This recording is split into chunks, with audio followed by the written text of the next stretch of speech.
51% of all business owners, small and medium-sized business owners today, are over the age of 55. They talk to me, they say, hey, I'm thinking about taking some chips off the table, really don't know anything about the exit process, and this is my biggest asset. I don't want to get this wrong. I need some help.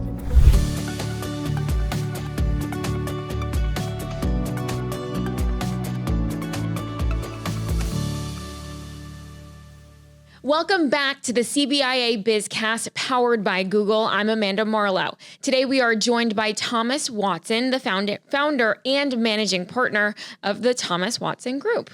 Welcome to the BizCast. Thank you very much. Great to be here. Thank you for being here with us today. We're excited to learn a little bit more about your company, and your story. So why don't we dive right in? What is the Thomas Watson Group? Yeah, so we are a talent solutions business, have an array of services.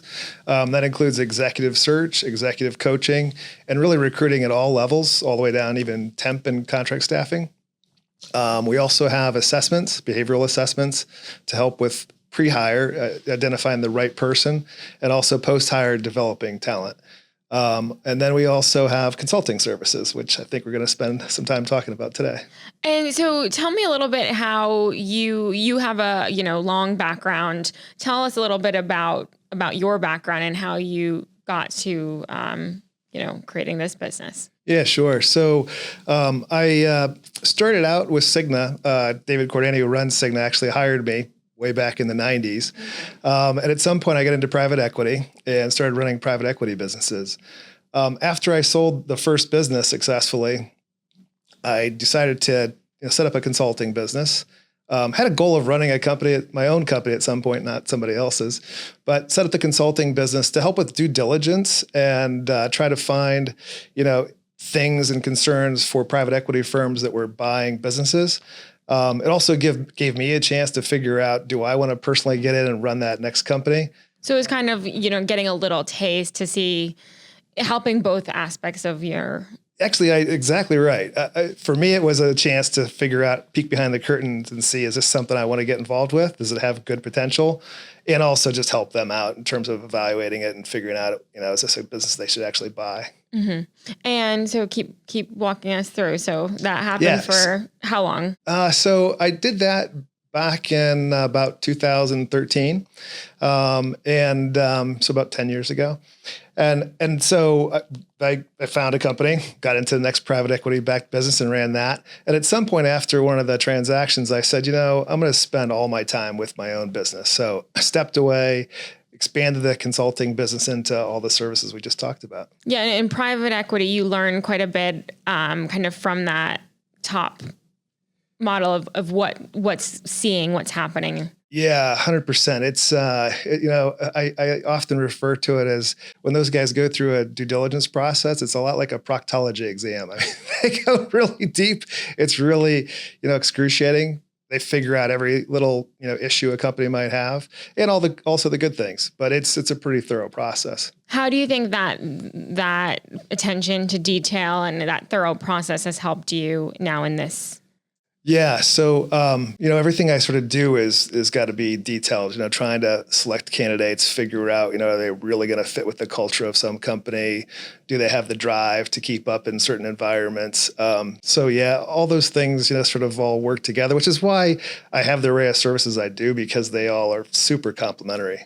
And you mentioned that one kind of some different trends that you're seeing in the market or with business leaders right now is when they get to a point, they're not just looking for a couple top executives, they're actually looking for someone to hand their company over to.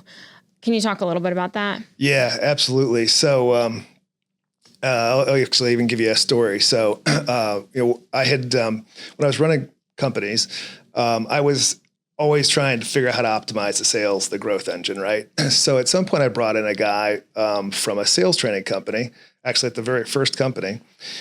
And he was fantastic. His company was called Sandler Sales Training. And so we would just get him to work. He'd help people with every aspect of sales and increase their commissions and increase the growth of the company. So as I moved to different companies, even when I was doing consulting, I would bring him in. His name was Bill.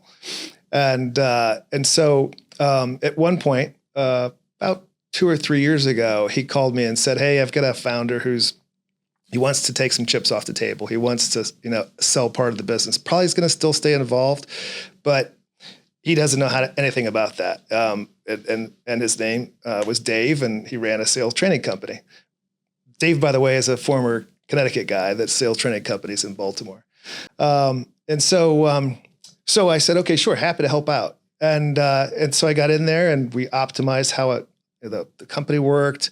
We improved the management practices, brought in a bunch of talent, and ultimately successfully sold the business. And he took a good chunk of money and put that in the bank, and that worked out really, really well. And that's when you kind of realized, okay, maybe this is happening more frequently than we think. Yeah, exactly. In fact, I just saw a data point a couple days ago, oddly enough. And so it says that 51% of all business owners, small and medium-sized business owners today, are over the age of 55, which I started thinking about. It makes sense intuitively because you get that huge baby boomer group that now between 46 and 64, when that group was born, they're 60. And so it makes a lot of sense. And so, yeah, it seems to be more and more prevalent. I'm actually helping somebody else do the exact same thing right now. It's a cybersecurity business. And it's the exact same kind of scenario. They talk to me, they say, "Hey, I thinking about taking some chips off the table, really don't know anything about the exit process, and this is my biggest asset. I don't want to get this wrong. I need some help." At what point should leaders start thinking about this?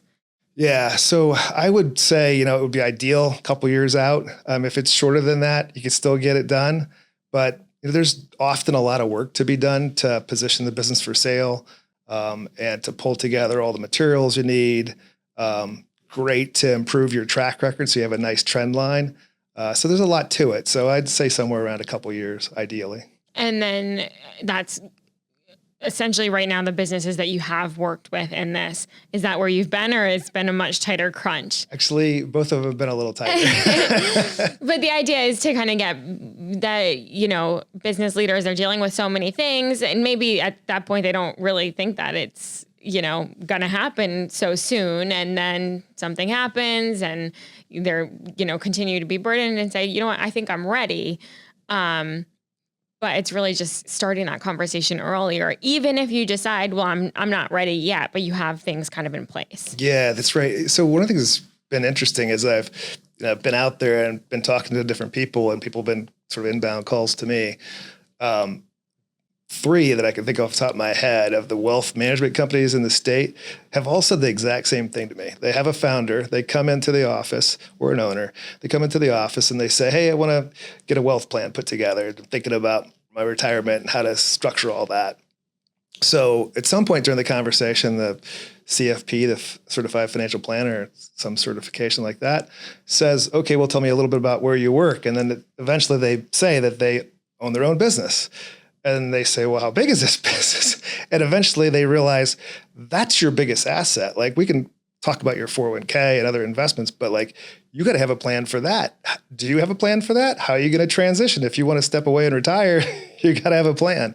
So it's so evident how significant it is. And it's really at that point that it hits a lot of these folks in the face, and they say, "Geez, I got to get something figured out here." Because in a lot of cases, they've got a great team that's been loyal to them, but probably isn't the right team to take over. And so they really start thinking about how do I transition this thing, and who's going to take it over? Does the size of a company play a role in thinking about exit strategy or, sale? Or do you kind of treat each one the same or different because of everything else, but maybe not size? Yeah, no, size actually is a big factor.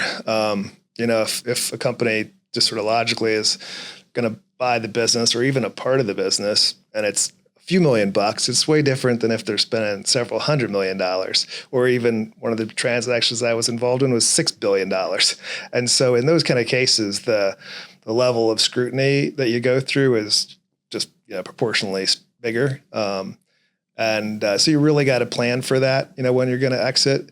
And there's something else that you find out.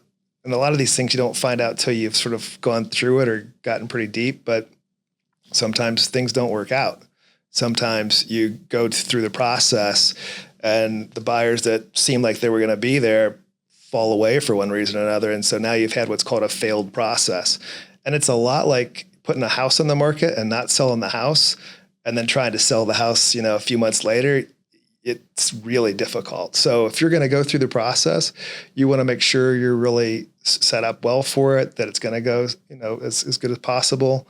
And the other thing I might mention is, especially for the smaller owners, and this is usually a little different for the bigger companies that have different incentives and different sort of considerations. But for the smaller owners, where it's like their retirement plan, like they have this big nut, and as I mentioned earlier, it's the most critical asset they have a number in their head that sometimes it's not practical. And so if no one's given them a rule of thumb as to here's what the multiple on your earnings is going to look like, and they get into this process and then it's way less than what they expected, then they may be the ones that back out. And now they're back to, okay, now what do I do? So there's a ton of considerations that vary quite a bit depending upon the size of the company. Does it, when we talked about like a 3-ish year window, does that change things too? A larger company, I would assume, would want to be thinking of it earlier, but, even for a small, medium, 3 years. If I had to just generalize, and maybe unfairly so, but the smaller the company, usually the less sophisticated their infrastructure is, their management practices and their reports. And like I said, the process to go through diligence and have somebody evaluate whether they're going to actually put money into it. They look at a lot of different things and they're expecting to see data. And so you actually put it in something that's called a data room. And so if they don't see what they're looking for, they request it. And then you got to go build it. And if you don't have a lot of stuff there, you're going through a process of creating all kinds of information for, the buyers, the potential buyers. And that's a pretty onerous process if you haven't got a lot of that stuff in, sort of the routine operating practices. So really, case by case basis, but usually the smaller, the quicker it can happen, the bigger it gets a little bit more complicated. Right. That's true.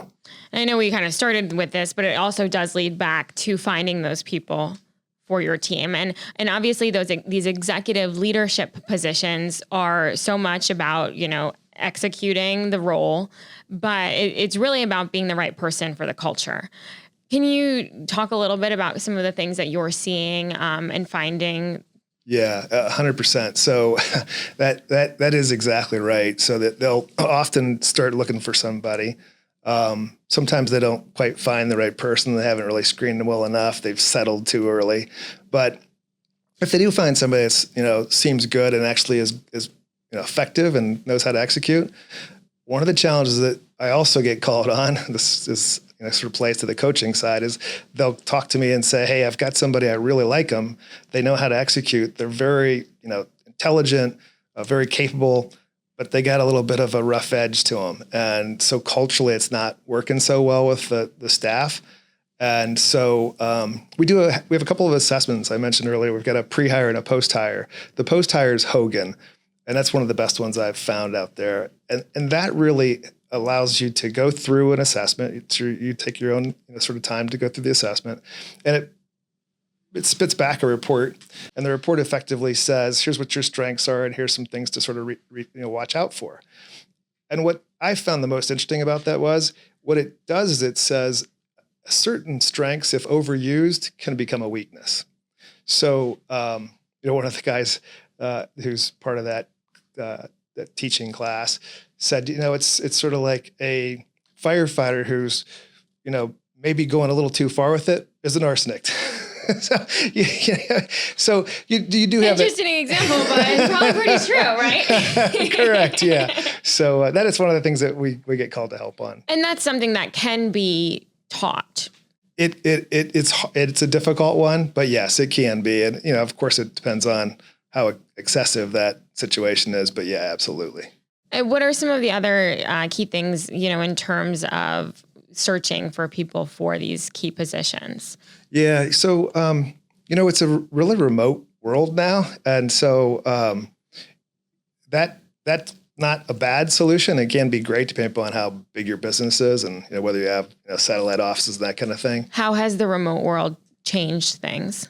Yeah, so there's a lot more receptivity to that. So people will hire, some exec in another area. In fact, this company I was just mentioning, the cyber business, all of their executive team is in another state, let alone a different city that might be nearby. So that works, but there's shortcomings to it. So it sort of depends on the kind of business that it is, and whether that's going to work. And you mentioned culture before and that kind of thing. So that's something to keep in mind. Is okay, is this going to work if you really have somebody who's remote and they only fly in, and as they say, crap all over the beach and then leave. So it's something to think about. What level or, how early are people coming to you? How long do these searches take? Yeah. So it depends on, who the recruiting firm is or how you're going about doing it.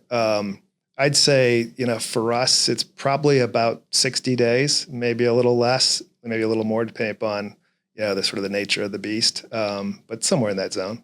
Are there any trends that you've been seeing recently? One of the things I get asked that question a ton by folks. And one of the things that I would say is that at the executive level in particular, there's always some level of churn. Somebody's retiring, somebody's, maybe got a life condition, medical condition, who knows what. Somebody's getting a new job. There's a decent amount of movement in the space. And so even when the recession hits or the pandemic or whether times are great, there's fairly constant volume at the executive level. There's a little bit of peaks and valleys, but it's pretty constant. Yeah, there's always looking for that next person, but there's always that person that exists. Yeah, correct. Yep, there's always somebody. Yeah, yep. Just finding the right one. Finding the right one, and that makes all the difference in the world. Do you think that the pressures that companies are experiencing just finding entry-level positions have made it more difficult for them to hire an executive, or how has that impacted things? I think they were pretty disconnected. Of course, at some point, middle management becomes senior management and the leadership. But I think there's such a difference there that it's not, you wouldn't really see a correlation. Okay. I wasn't sure if like you get more business because they're spending so much time, Oh, well, I will say there's always a trickle down. Almost always the case for us is we get an executive put in there and that same executive says, well, now I need to hire my staff or top grade my staff. And the next thing you know, we're looking at middle management. And that's how we ended up actually expanding the way we are now. Is in fact, one of our services is called RPO, means recruitment process outsourcing, where they just say, you take it all over. I know you work with clients across the world. Tell me a little bit about some of the clients, the industries that you work with, and then let's get into a little bit more, about some of the clients here in Connecticut and what you've found about them. Yeah, sure. So, we have done stuff internationally now, and now I'm actually focusing a lot on Connecticut. And I guess to that point, there's a lot more businesses than you expect and a wide variety than you expect. I mean, as I mentioned before, I was with Cigna before, and those bigger companies get all the press, but there's so many smaller, mid-sized businesses in the state that are thriving, doing well, and you need help recruiting. And so we've done everything from a company that is the back office for banks to a startup behavioral health hospital, like literally from the ground. It was just dirt when they first called us. So very wide variety of companies. I mentioned wealth management company. We've done some stuff for a wealth management company. So it's been pretty diverse and makes it more fun. And you now several years into this, what do you think? What were some of the biggest challenges, for you running the business? Yeah. So and growing your offerings. Yeah. So I think the way I sort of went about it was I said, you know what, I'm going to start with people that know me. Even if they know me in a different way, they at least know me. And so I started with my network, which is how I got, out across the country, because I've moved around quite a bit. This is my third time living in Connecticut. We've owned 8 houses. and lived all over the country. But third time here, I keep something keeps coming back, right? keep coming back to the state. There's a lot to like. So one of the challenges that I found was, how are you going to get that next client? Because if you're just doing like an executive level search, you do that, you spend the 60 days doing that. Maybe you've got 2 or 3 going on at the same time. I never really do more than 2 or 3 at the same time, because I feel like it doesn't allow me to be efficient enough. And so it'll take longer than 60 days. But you get that search done, and then like, okay, well, I need to do some more, I need to generate some more business. So trying to figure out that balance is definitely one of those things. So we've begun to bring in people that just do biz dev for us and just go find new clients. And, we've got a mission that I think a lot of people resonate with. We effectively, our mission is, we strive to improve the career success and lives of everyone that crosses our path. And so, for us, sometimes we'll have inbound requests that don't really match up with a search we're doing, but I'll take it anyway and try to figure out how to help somebody. And that's something about working with a small business like yourself that you can really tailor it to the needs of each company. Yeah, it is true. I mean, initially, I think you started to ask this. Initially, we were focused heavily on healthcare because a lot of my background was in healthcare, although I had done banking and a variety of other things.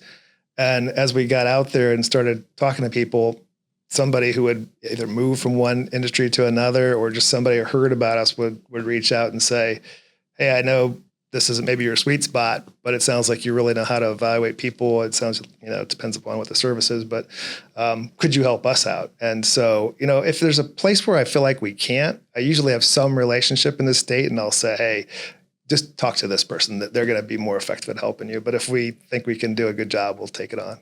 And you've built a team for yourself over the years as well. Roughly how many people? We've got 6 people in the company, and several people that are like affiliated with us. And so I mentioned the sort of the capacity and taking on no more than 3 executive searches. So if I get more than that, I'll call one of those sort of affiliate partners and say, hey, we got a peak volume right now, need some support, and they'll jump in and help us. Okay, that's great. What have you noticed about being, leading a smaller team? Yeah, it has been different for me. I was with some really, really big companies, even one that was bigger than Cigna way back. And it's a change, and it's also a change because we don't have an office. We're fully remote. Everyone works from their house, which is convenient. But there's some things that are a little more clunky, and it's not as though you have all those resources to do everything. So, luckily I came up through the finance ranks, so I know how to do the financials and so on. But there's a lot of things that you get into and like, well, I guess I got to go figure this out, and there's nobody else to figure it out. So you end up having to do it yourself. So that's been a big change. How do you maintain, with a small team, but everyone remote, how do you find, what are the biggest things that you do to really keep that team camaraderie? Yeah, so we're pretty good about, we work within a system that's a proprietary system I built called TA Tracker. And so we work within that system, and people can see what each other's doing. Then we have a call every Wednesday at 4 p.m. and we all get together and sort of talk through what's going on in the last week and what's sort of going to happen the last tail end of it. So that seems to work pretty well. And, people are so tech savvy now. There's so many ways to lots of connect. ways to communicate. Yeah, maybe there's too many ways to communicate. Yeah, right. So, text messages or whatever else, on the weekends and that kind of thing. But I think we do a good job. And, the mission, I think, for people coming in is like so altruistic that they just really enjoy being a part of it. And we have a really fun time. We got a great crew. So what's next for your company? So good question. I just had, like I said, I get a lot of inbound calls. And so I just had somebody call me. I went to Columbia University to get my executive coaching certification. And I had somebody call me from there the other day who said, hey, I had to step out of the workforce to take care of a parent. They've actually now passed, and I want to get back in, and I'm in L&D, learning and development. And so I said, yeah, we do a little bit of those kind of searches. Happy to take your resume and help you out.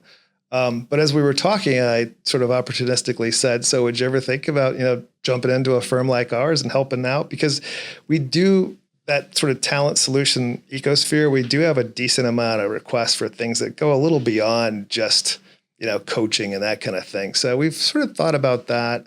And not to get too far afield, but when I was helping the sales training company, we put a new learning management system in.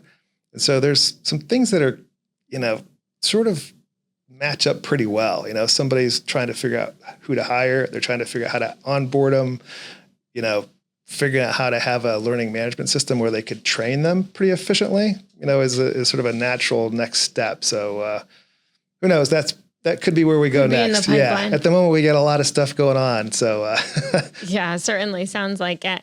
And so, as we kind of wrap up here, what are some of the biggest lessons you've taken away now, spanning, a couple different types of careers, in different industries too? What are some of the leadership lessons that you'd share? Yeah. So, or even for someone who's making a jump, I've worked for big corporations, I've worked for small, and now I want to be my own boss. So that's a great question. So that's a really, really good question. And I actually end up helping people with that as a coaching issue often.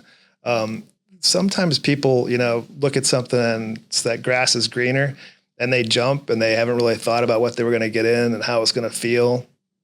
And so, and they haven't really done their homework on the company. So, companies will do background checks, and sometimes if they're smart, they do back channel references and really try to figure out who somebody is.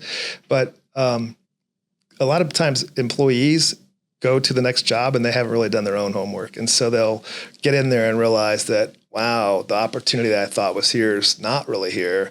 And now what am I going to do? Because I just left and I don't want to go to another. So that would probably be one of the biggest thing I would say to that question is do your homework, figure out whether that company is really a fit for you or not. Do as much research in them as they're doing on you. Or even more. Yep. 100%. All right. Well, thank you so much for being a guest on this week's BizCast. Thank you so much for listening to this week's BizCast. You can listen, like, and subscribe to our podcast wherever you get your podcasts. Please leave us a review and let us know if you have ideas for a future podcast. And for a full list of episodes, head on over to CBIA.com.